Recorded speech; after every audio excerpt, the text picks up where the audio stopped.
Hi friends, I am Karthi. Welcome to English பேசி பழகலாம். இன்னைக்கு இந்த வீடியோல நம்ம என்ன டாபிக் பத்தி பார்க்க போறோம்னா future continuous tense. இதுக்கு முன்னாடி இருக்கிற வீடியோல நம்ம வந்து past continuous tenseல இருந்து பாசிட்டிவ், நெகட்டிவ் அப்புறம் இன்டராகேட்டிவோட ஸ்ட்ரக்சர் என்னது, அதோட எக்ஸாம்பிள்ஸ் என்ன அப்படின்னு சொல்லிட்டு நம்ம ஒவ்வொரு வீடியோவா தனித்தனியா பார்த்தோம். இப்போ வந்து இந்த வீடியோல ஒரு வெர்பை சூஸ் பண்ணி எல்லா சப்ஜெக்ட் வச்சும் எழுத போறோம். இந்த மாதிரி டேப்லர் காலம் போட்டு நம்ம எழுதும் போது என்ன சென்டென்ஸ்ல என்ன டிஃபரன்ஸ் ஆகுதுன்னு சொல்லி நம்மளால வந்து ஈஸியா அண்டர்ஸ்டாண்ட் பண்ணிக்க முடியும். ஸோ நம்ம அதனாலதான் வந்து இந்த மாதிரி எழுதுறோம். இந்த மாதிரி எழுதும் போது நமக்கு கன்ஃபியூஷன் வந்தா நம்மளாலேயே வந்து எந்த இடத்துல கன்ஃபியூஸ் ஆகுதுன்றது வந்து கண்டுபிடிக்க முடியும். அதை நம்மளால திருத்திக்கவும் முடியும். ஸோ வாங்க இப்போ நம்ம வீடியோக்குள்ள போகலாம். நம்ம சேனலை சப்ஸ்கிரைப் பண்ணாதவங்க சப்ஸ்கிரைப் பண்ணி வச்சுக்கோங்க. இந்த வீடியோ பிடிச்சிருந்தா கண்டிப்பா ஒரு லைக் பண்ணுங்க. Future continuous tense. இப்போ இதை பொறுத்த வரைக்கும் 3 டைப் ஆஃப் சென்டென்சஸ் வந்து இருக்கு. First positive. பாசிட்டிவ்னா என்னது, நமக்கு நேர்மறையான வாக்கியங்கள். சென்டென்ஸோட ஸ்ட்ரக்சர் என்னன்னு சொல்லி ஃபர்ஸ்ட் பார்க்கலாம். ஃபர்ஸ்ட் என்ன சொல்லியிருக்கிறோம், சப்ஜெக்ட் எழுத போறோம். அதுக்கப்புறமா என்ன எழுதணும், வில் பி. இது ஃபியூச்சர் டென்ஸ்னா நம்ம வில் யூஸ் பண்ணுவோம். இது வந்து future continuous tense. So will be subject எழுதணும், அதுக்கப்புறமா வில் பி எழுதணும், அதுக்கப்புறமா வெர்போட ஐஎன்ஜி சேர்த்து எழுத போறோம். சப்ஜெக்ட், வில் பி, வெர்போட ஐஎன்ஜி சேர்த்து எழுதணும். இதுதான் வந்து பாசிட்டிவ் சென்டென்ஸ்க்கு உண்டான ஸ்ட்ரக்சர். இப்போ நெகட்டிவ் சென்டென்ஸ்க்கு உண்டான ஸ்ட்ரக்சர் என்னன்னு சொல்லி பார்க்கலாமா. ஃபர்ஸ்ட் வந்து நம்ம என்ன எழுதணும், சப்ஜெக்ட் எழுதணும். நெக்ஸ்ட் என்ன போட போறோம், வில். Auxiliary cup. எப்பயுமே நம்ம வந்து நெகட்டிவ் சென்டென்ஸ் பொறுத்த வரைக்கும் நாட் எங்க சேர்க்கணும்னா ஆக்சிலரி வெர்புக்கு அடுத்தே சேர்த்துறணும். ஸோ வில்லுக்கு அப்புறமே நம்ம நாட் வந்து போட போறோம். நெக்ஸ்ட் வந்து பி, அதுக்கப்புறமா வெர்போட ஐஎன்ஜி சேர்த்து எழுத போறோம். ஈஸியா புரிஞ்சுச்சா. சப்ஜெக்ட் வில் எழுத போறோம், அப்புறமா நாட் போடுறோம், அப்புறம் பி போட்டு வெர்போட ஐஎன்ஜி சேர்த்து எழுத போறோம். இது வந்து நெகட்டிவ் சென்டென்ஸ். இப்போ இன்டராகேட்டிவ் சென்டென்ஸ்னா என்னது, கேள்வி வாக்கியம். இன்டராகேட்டிவ் சென்டென்ஸ்னா என்னது, நமக்கு கேள்வி வாக்கியம். இதோட ஸ்ட்ரக்சர் என்னது, ஃபர்ஸ்ட் வில் போடணும். இன்டராகேட்டிவ் சென்டென்ஸ் பொறுத்த வரைக்கும் நமக்கு எப்பொழுதுமே வந்து ஃபர்ஸ்ட் வந்து ஆக்சிலரி வெர்பு தான் வரணும். ஸோ வில் எழுதியாச்சு. நெக்ஸ்ட் என்ன எழுதணும், சப்ஜெக்ட். பி போடக்கூடாது, நல்லா ஞாபகம் வச்சுக்கோங்க. வில் எழுதுனதுக்கு அப்புறம் சப்ஜெக்ட் தான் எழுத போறோம். அதுக்கப்புறமா வில் எழுதிட்டு அதுக்கப்புறம் சப்ஜெக்ட் எழுதிட்டு அதுக்கப்புறம் என்ன பண்ண போறோம், பி போடணும். வில் எழுதிட்டோம், சப்ஜெக்ட் எழுதிட்டோம், அதுக்கப்புறம் என்ன போடணும், பி. நெக்ஸ்ட் வெர்போட ஐஎன்ஜி சேர்த்து எழுத போறோம். எண்டிங்ல என்ன பண்ணணும், கண்டிப்பா கொஸ்டின் மார்க் இருக்கணும். வில், சப்ஜெக்ட், பி, அப்புறமா வெர்போட ஐஎன்ஜி சேர்த்து எழுத போறோம். இதுதான் வந்து இதோட ஸ்ட்ரக்சர். இந்த ஸ்ட்ரக்சர் ஞாபகத்துல வச்சுக்கிட்டாலே போதும், நம்மளால வந்து ஈஸியா வந்து சென்டென்ஸ் வந்து மேக் பண்ண முடியும். இப்போ பாத்தீங்கன்னா நமக்கு ஃபியூச்சர் கண்டினியூஸ் டென்ஸை பொறுத்த வரைக்குமே நமக்கு ஒரே ஸ்ட்ரக்சர் தான். He, she, it, we, you, they, singular, plural, இந்த மாதிரி என்ன சப்ஜெக்ட் வந்தாலுமே சரி ஒரே ஸ்ட்ரக்சர் தான் வந்து யூஸ் பண்ண போறோம். அதனால ரொம்ப ஈஸியாவே இருக்கும் ஃபியூச்சர் கண்டினியூஸ் டென்ஸ் வந்து நமக்கு. மிச்சதுலனா வந்து நம்ம சப்ஜெக்டை பொறுத்து 2 ஸ்ட்ரக்சரா வந்து பிரிப்போம் சில இதுல எல்லாம் வந்து. ஆனா ஃபியூச்சர் கண்டினியூஸ் டென்ஸை பொறுத்த வரைக்கும் நமக்கு வந்து ஒரே ஸ்ட்ரக்சர் தான். ஸோ ரொம்ப ஈஸியா நம்மளால எழுத முடியும். இப்போ பாருங்க, ஃபர்ஸ்ட் நம்ம என்ன வச்சு எழுதலாம்னா ஐ வச்சு எழுதலாம். இப்போ வந்து நம்ம எடுத்துக்க போற வெர்பு என்னதுன்னு சொல்லி பாத்தீங்கன்னா டான்ஸ். இது கண்டினியூஸ் அப்படின்றதுனால என்ன சொல்லணும், டான்சிங். ஏன்னா அது வந்து தொடர்ச்சியா நடந்துகிட்டு இருக்குது, அதை மென்ஷன் பண்றதுக்கு தான் டான்சிங் அப்படின்னு சொல்லி சொல்றோம். ஸோ டான்சிங் அப்படின்ற வெர்பு எடுத்துக்க போறோம். அதை வச்சு நம்ம ஐ, வி, யூ, தே, அப்புறமா ஹி, ஷி, இட் இந்த மாதிரி எழுதலாம். இப்போ ஃபர்ஸ்ட் நம்ம ஐ வச்சு எழுதலாம். நான் எழுதுறேன், நீங்களும் என்னோட சேர்ந்து எழுதுங்க. இப்ப பாருங்க, ஃபர்ஸ்ட் சப்ஜெக்ட் நம்ம என்ன எடுத்துக்க போறோம்னு சொன்னோம், ஐ. ஸோ ஐ எழுதியாச்சு. அடுத்து என்ன போடணும், will be. Next will be போட்டாச்சு. அப்புறமா வெர்பு என்ன சொன்னோம் நம்ம, dancing. So dancing, I will be dancing. இப்போ சப்போஸ் வந்து நமக்கு அடுத்து சென்டென்ஸோ வேர்டோ வந்துருந்துச்சுன்னா அப்படியே எழுதலாம். இப்போ நம்ம இன்னைக்கு வந்து எழுதிக்கிறது போது நான் வந்து ஃபர்ஸ்ட் இந்த ஸ்ட்ரக்சர்ல மட்டும் அப்படியே வந்து இப்ப நம்ம எழுத போறோம். ஓகேவா? நீங்க வந்து இதே வெர்பு எடுத்துக்கிட்டாலும் சரி, அப்படி இல்லைன்னா வேற எதுனா வெர்பு வந்து எடுத்துட்டு எழுதுங்க. இப்ப பாருங்க, ஐ வில் பி டான்சிங் அப்படின்னு சொல்லி எழுதியிருக்கோம். இப்போ இதே இது நெகட்டிவ்ல நம்ம எப்படி எழுதலாம்? இந்த ஸ்ட்ரக்சர்ல வந்து அப்படியே வந்து எழுதுங்க. ஃபர்ஸ்ட் ஐ போட்டுட்டோம் சப்ஜெக்ட். அடுத்து என்ன போடணும்? ஆக்சிலரி வெர்பு போட்டாச்சு. இது நெகட்டிவ் சென்டென்ஸ் அப்படின்றதுனால என்ன போடுறோம்? நாட் போட போறோம். அதுக்கப்புறமா என்ன இருக்கு? பி. நெக்ஸ்ட் என்ன போட போறோம்? வெர்போட ஐஎன்ஜி சேர்த்து எழுத போறோம். So dancing. I will not be dancing. இப்போ நெக்ஸ்ட் இதே இது இன்ட்ராகேட்டிவ் எப்படி எழுதலாம்? ஃபர்ஸ்ட் வில் போடணும். ஏன்னா இன்ட்ராகேட்டிவ் சென்டென்ஸ் பொறுத்த வரைக்கும் நம்ம ஃபர்ஸ்ட் எப்பயுமே ஆக்சிலரி வெர்ப் தான் யூஸ் பண்ணுவோம்.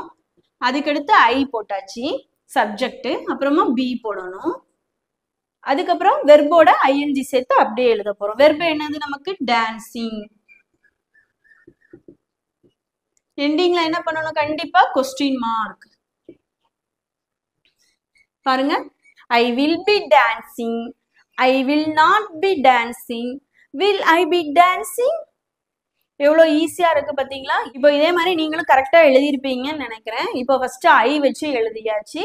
அதுக்கப்புறமா யூ வி டே வச்சு எழுதலாம். நானும் எழுதுறேன், நீங்களும் என்னோட சேர்ந்து எழுதுங்க. இப்போ பாருங்க, நம்ம யூ வி டே வச்சு எழுதியாச்சு. நீங்களும் எழுதியிருப்பீங்கன்னு நினைக்கிறேன். வாங்க இப்போ நம்ம எப்படி எழுதியிருக்கிறோம்னு சொல்லி பார்க்கலாம். ஃபர்ஸ்ட் பாருங்க, யூ வச்சு எழுதியிருக்கிறோம். பாசிட்டிவ் சென்டென்ஸ் பொறுத்த வரைக்கும் ஃபர்ஸ்ட் நம்ம என்ன எழுதியிருக்கிறோம்? சப்ஜெக்ட் எழுதியிருக்கிறோம். யூ வி தே.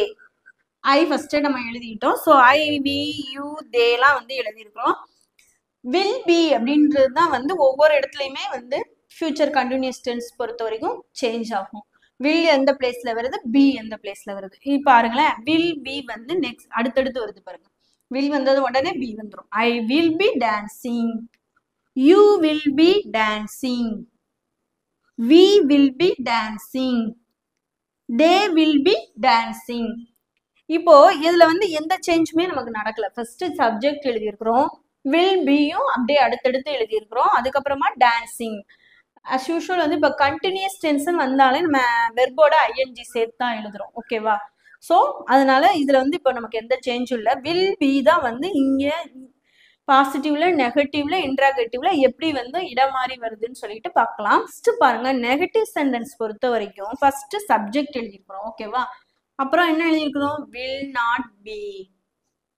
வில்லுக்கும் பிக்கும் இடையில தான் நம்ம நாட் சேர்த்திருக்கோம். இங்க வில் பி நெக்ஸ்ட் அப்படியே அடுத்தடுத்து எழுதியிருக்கோம். இப்போ மிச்சதுல எல்லாம் நம்ம என்ன எழுதுவோம்?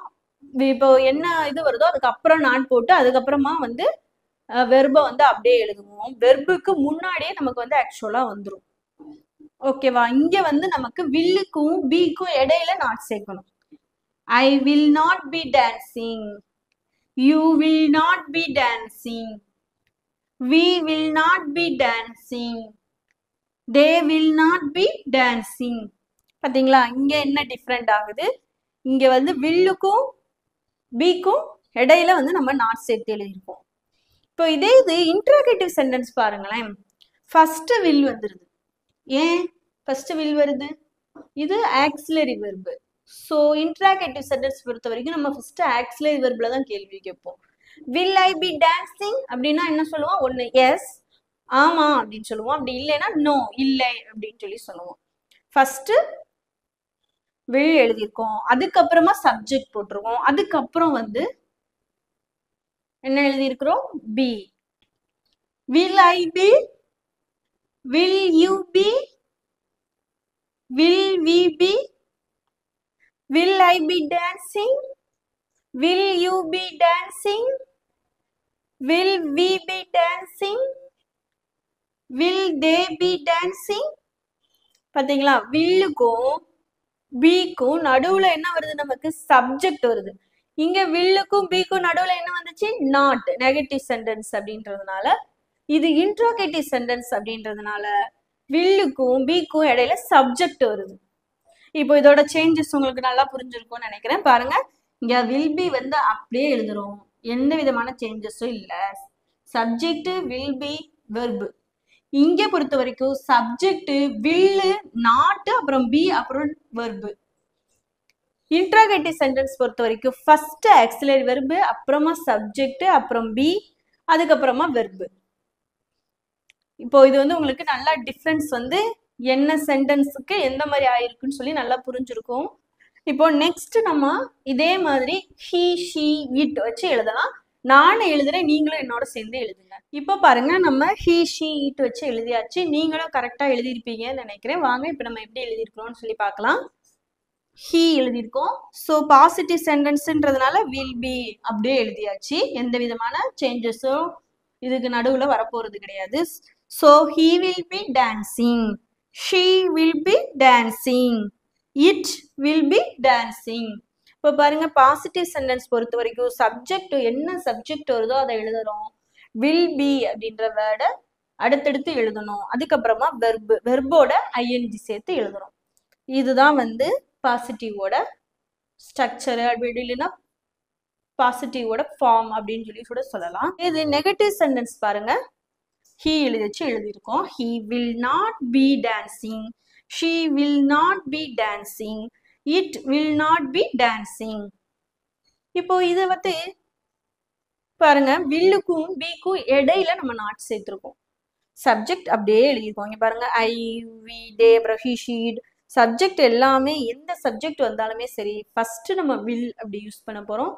அதுக்கப்புறமா நெகட்டிவ் சென்டென்ஸ்ன்றதுனால நாட் போடுறோம். அதுக்கப்புறம் பி போட்டுட்டு வெர்போட ஐஎன்ஜி சேர்த்து அப்படியே எழுதிடும். அதுக்கப்புறமா என்ன வேர்ட் சென்டென்ஸ் வருதோ அதை நம்ம அப்படியே எழுதிக்கலாம். இதான் வந்து நெகட்டிவ் சென்டென்ஸோட பேசிக் ஃபார்ம். இதுல இப்போ எந்த விதமான கன்ஃபியூஷனே இருக்காதுன்னு நினைக்கிறேன். இப்போ நெக்ஸ்ட் இன்ட்ராகேட்டிவ் சென்டென்ஸ் பாருங்க. ஃபர்ஸ்ட் என்ன போடுறோம்? ஆக்சிலரி வெர்பு தான் எழுதுறோம். Will he, she be dancing? Will she be dancing? Will it be dancing?